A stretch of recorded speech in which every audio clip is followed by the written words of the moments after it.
waddankaasi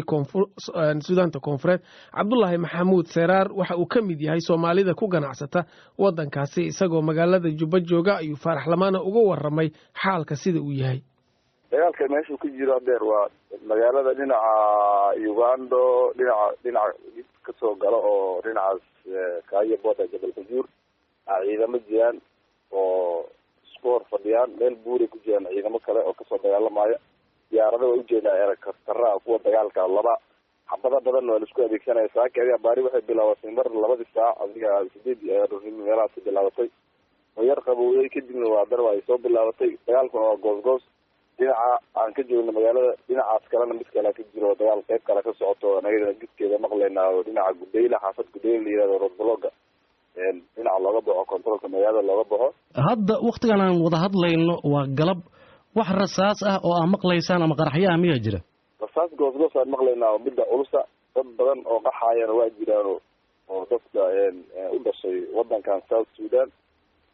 qaasatan dadka foreign-ka magaalada ku nool Soomaalida kulli Soomaalida meelay gurubyo degan ayaga safarsaday ilaa hadda dadka noo taagan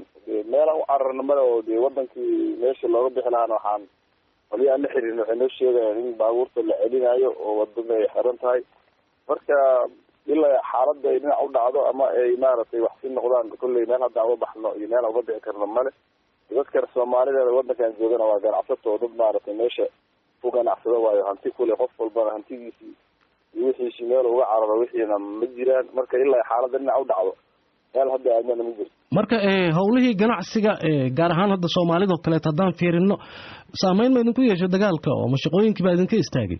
saameyn weyn ku yeelatay meelaha qaar Soomaalida waa la boobay oo dukaamo raashin iyo waxaas ganacsi la boobaa jiro downtown-ka laakiin meelo badan oo safe waa inta badan waa meelaha ay ku leeyihiin macnaha wadamada shisheeye safaaradaha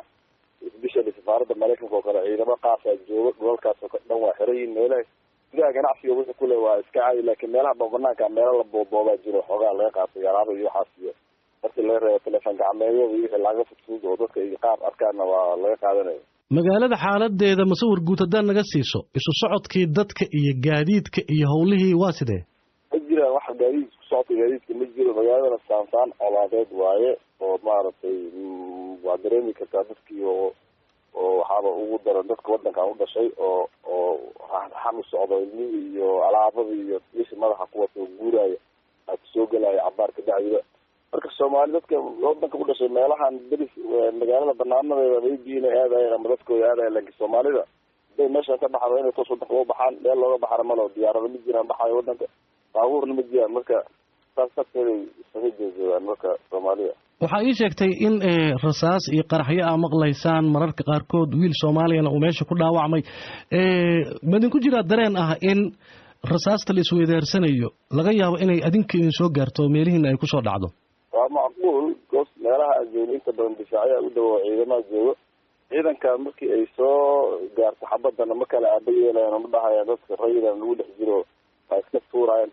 shalay yarka dhaawacmayba wuxuu ku dhaawacmay xabado wiistaayo oo la isdhaafsanayo marka xaaladda waa noocaas kaasina wuxuu ahaa Cabdullaahi Maxamuud Seeraar oo ka mid ah Soomaalida ku ganacsata waddanka Suudaanta Koonfureed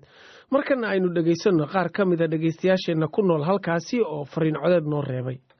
aad iyo aad ayaan u labanahay dagaalka waa socdaa haddana xaaladda way degan tahay Soomaalida meesha joogto kollaba in badan war lama heli karo wixii ka dambeeyo maanta ilaa iyo biri ayaa wixii war la heli karaa hadda laakiin ani meesha dagaalka waan ka fogahay jawiga magaaladan hadda wuu degan yahay laakiin dagaalka muuse istaagin xaafadaha qorax u dhac ayuu ka socdaa suuqa weyn ay Soomaalida ku ganacsadaan hadda wuu degan yahay laakiin dadka baqdin iyo cabsi badan iyo walwal ayaa ku jiro alxamdulillah laakiin dad wax gaareen waa la sheegaa laakiin annaka ilaa hadda waxaan indhahayna ku aragna ma jirto waxaan maqalnay oo hadda oo rasmi ahna ma hayno laakiin dagaalka dad badan ayaa ku godoonsan telefoonada markaan ka wacnan waxay leeyihiin ma hadli karno wixii oo akhbaar ee gadaal ayaan kasoo sheegi doonaa